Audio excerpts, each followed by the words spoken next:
Greetings to everyone watching across Africa and to everyone who still believes this continent deserves the right to control its own future. There are moments in history when a country is not simply fighting for security, it is fighting for the right to decide who controls its destiny. And right now, Mali may be standing in one of those moments. Over the past few weeks, one sentence has spread rapidly across African social media. They do not want a patriotic Goita to survive. The statement appeared after Mali intensified its crackdown on foreign mining companies, tightened state control over gold and lithium resources, and reportedly recovered billions of dollars in taxes and unpaid revenues. At almost the same time, deadly terrorist attacks escalated across the Sahel, while more voices from Washington and Paris began openly discussing America's strategic interests in Mali and the importance of African critical minerals. That timing has triggered serious questions across the continent. Is this still only a war against terrorism? Or is Mali now facing something much larger, a direct confrontation between a nation trying to reclaim control of its resources and global powers unwilling to lose influence in Africa? Because in geopolitics, no crisis appears by accident. And while Mali faces mounting pressure, the Alliance of Sahel States, known as AES, is increasingly presenting itself as a collective military shield determined to prevent the collapse of the Malian government and protect the region from foreign interference. Follow this channel if you want to understand Africa from the perspective of Africa itself. For many supporters of President Assimi Goita, the current crisis did not begin with terrorism. They believe it began the moment Mali started touching the real center of power and natural resources. Under the current leadership, Mali has aggressively restructured its mining sector.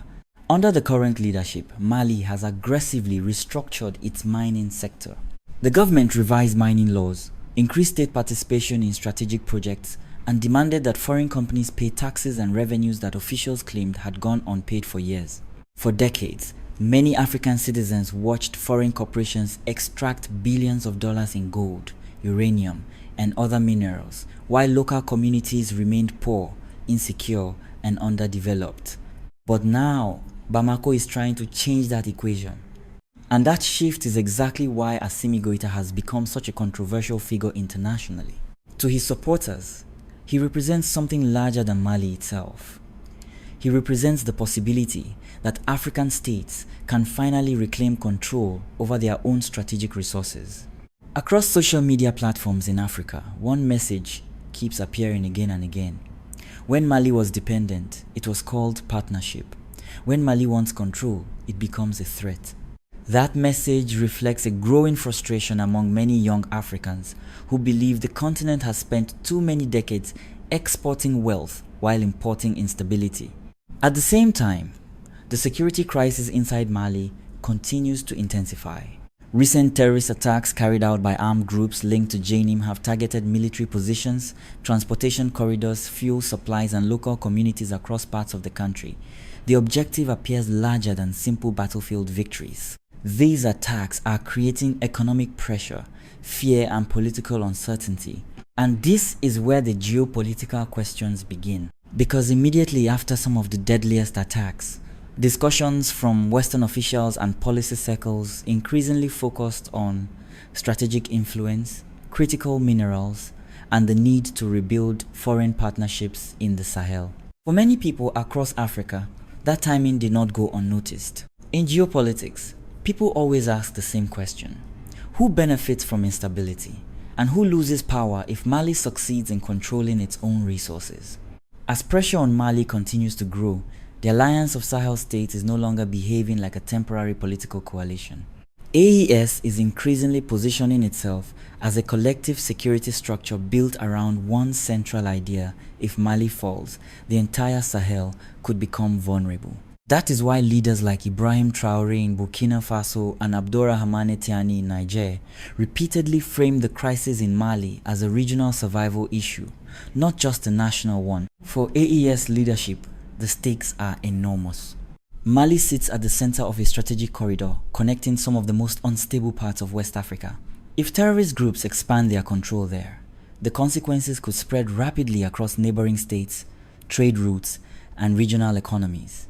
This explains why AES has moved towards stronger military coordination, intelligence sharing, and joint defense commitments. The alliance is also trying to build something larger than military cooperation. It is attempting to create a new political vision for the Sahel based on sovereignty, regional solidarity, and control over strategic resources. At the same time, Russia has expanded its role inside the region through the African Corps structure that replaced Wagner operations in several areas of Africa. Russian support reportedly includes military training, infrastructure protection, security coordination, and assistance in defending strategic zones linked to mining and transportation routes.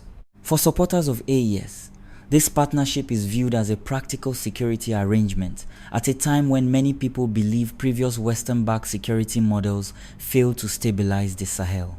But for Washington and Paris, the growing relationship between AES and Moscow represents something far more serious. It signals the possible collapse of decades of Western influence across one of the world's most resource-rich and strategically important regions.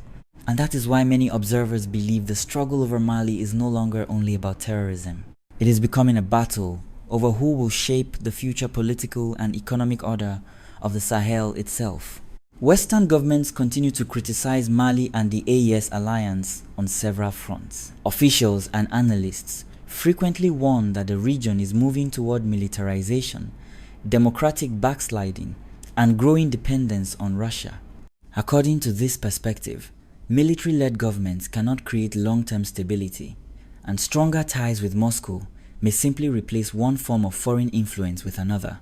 Some Western financial and political institutions have also expressed concern that Mali's aggressive restructuring of the mining sector could discourage foreign investment and increase economic isolation. But inside the Sahel, many people see the situation very differently. Supporters of AES often point to one uncomfortable reality. Western military operations spent years inside the region, yet terrorism continued to expand across Mali, Burkina Faso, and Niger. Because of that, many citizens now question whether the old security model ever truly solved the problem. This debate has evolved into a much larger information war. Who gets called a partner? Who gets labeled a threat? Who controls the global narrative about Africa? For many younger Africans, leaders like GOＩTA and Traore symbolize a generation refusing to ask permission before defending national interests. And perhaps that is why the struggle over Mali resonates far beyond its borders. This is no longer just a discussion about terrorism or military alliances. It is becoming a continental conversation about sovereignty, dignity, and the right of African nations to define their own future. What we are witnessing today may ultimately become a turning point for the entire Sahel. Because when nations begin challenging long-standing systems of power, the response is rarely small or temporary.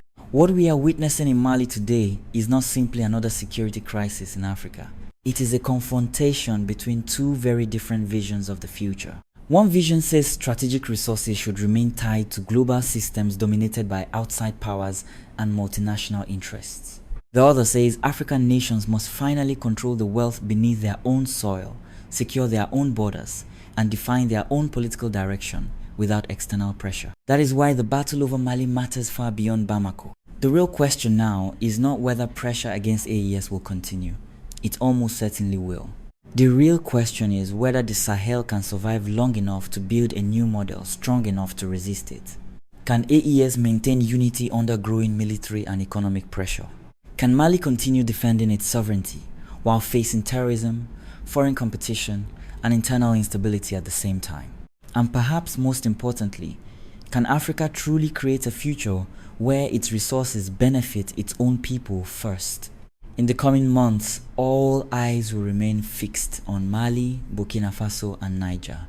Not simply to watch another conflict unfold, but to see whether a new political era is beginning across the Sahel. Follow this channel if you want to understand Africa from the perspective of Africa itself. Because in the next video, we will examine the deeper security structure surrounding the Sahel crisis and the foreign power networks influencing the region behind the scenes. History does not belong to the strongest.